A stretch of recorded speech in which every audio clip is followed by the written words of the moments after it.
Baik, kalau dari eh, jadwal pelaksanaan dari SNBP ini secara keseluruhan dari awal sampai akhir tuh di awal ada pengumuman kuota sekolah ini sudah kita lewati tanggal 28 Desember, kemudian pengisian PDSS yang dilakukan oleh sekolah ini sudah kita lewati juga dan hari ini perpanjangan terakhir nih jam 3 sebentar lagi ditutup. Kemudian untuk pendaftaran SNBP ini yang akan kita sorot itu adalah tanggal 14 sampai dengan 28 Februari.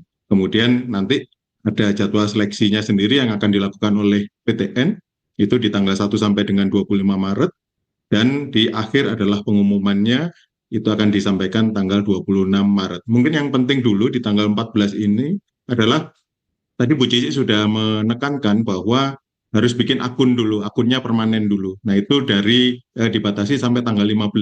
Tapi untuk pendaftaran SNBP-nya sendiri tidak harus selesai tanggal 15, itu jangan salah ya. Karena nanti Jangan salah diserbu paham, gitu ya. terus diserbu semua tanggal 14-15 harus beres. Bukan, yang sampai tanggal 15 itu adalah pembuatan akun ya, sampai permanen ya. Gitu. Itu termasuk di garis bawahi yang akan mendaftar UTBK SNBT. Betul, oke. Ya, Nah, kemudian nanti kalau sudah punya apa namanya akun siswa untuk SNPMB, maka tahapannya itu sebetulnya sangat simpel. Ini yang tadi saya sebut kalau sudah punya semua mungkin ini 10 menit bisa selesai sebenarnya. Keren. Gitu. Nah, ini di awal harus login dulu dengan menggunakan akun tadi. Kemudian nanti ada validasi profil. Kalau data profilnya sudah beres, tinggal klik saja selesai nanti. Kemudian pemilihan prodi, kalau dari sekarang sudah dipikirkan mau masuk ke prodi mana, maka ya tinggal pilih aja satu pilihan pertama mana, pilihan kedua mana. Tidak lama ini. Kemudian berikutnya adalah pengisian portofolio. Ini sudah disampaikan oleh Pak Syarif. Syaratannya apa? Kalau sudah dibuat portofolionya, maka tinggal unggah saja. Ini juga tidak lama harusnya karena tadi template sudah disediakan, ukuran filenya juga sudah apa namanya jumlah filenya nggak banyak gitu. Ini tapi kontennya yang harus dipersiapkan kan ya, ini kontennya. Kemudian berikutnya adalah pengisian prestasi. Nah ini nanti juga mohon dipersiapkan prestasi apa saja yang akan diunggah di sini. Dan di akhir adalah finalisasi. Nah itu aja tahapannya. Mungkin ini masuk ke lebih detailnya login. Jadi login mungkin para siswa sudah pernah ketemu dengan halaman login yang seperti ini.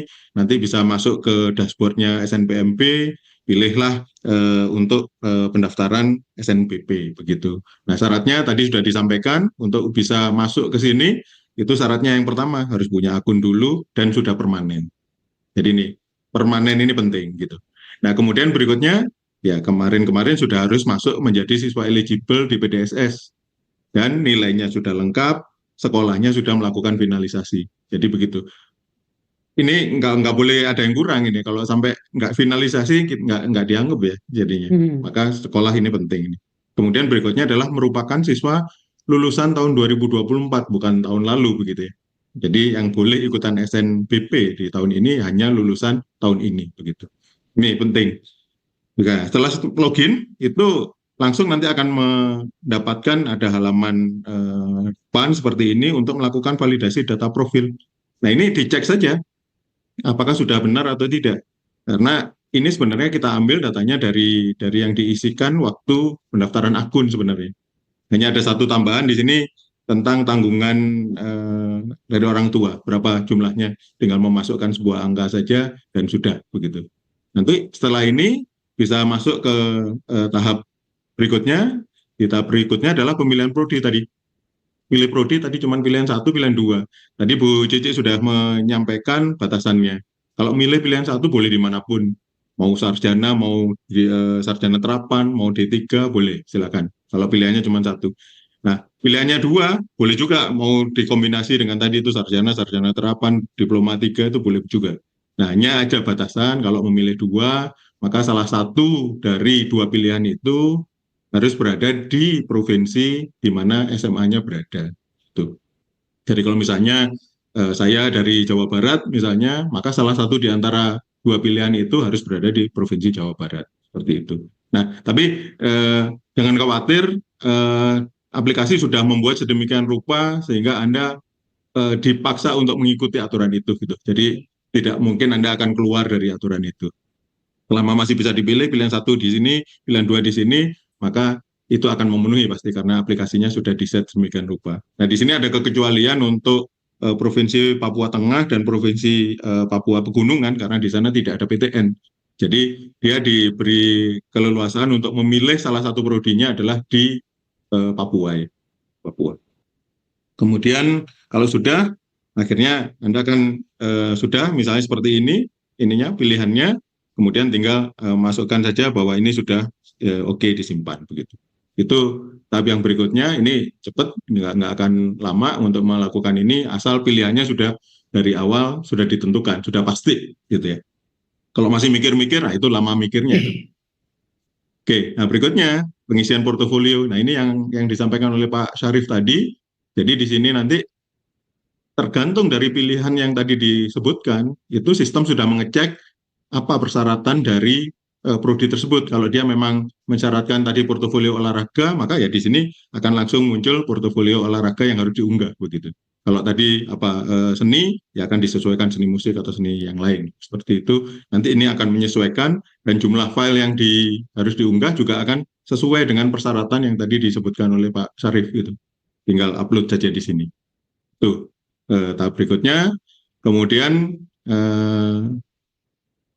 pengisian prestasi yang harus dipilih di sini, prestasi itu hanya 3 sebenarnya. Jadi kalau kebetulan siswa ini punya prestasinya segudang begitu, harus dipilih 3 yang terbaik lah begitu, yang kira-kira bisa merepresentasikan prestasi Anda sesungguhnya begitu ya. Sehingga nanti kalau itu prestasinya akan dikirimkan ke PTN, maka PTN akan bisa melihat, oh ini memang Anda potensial untuk masuk sebagai mahasiswa di sana, seperti itu.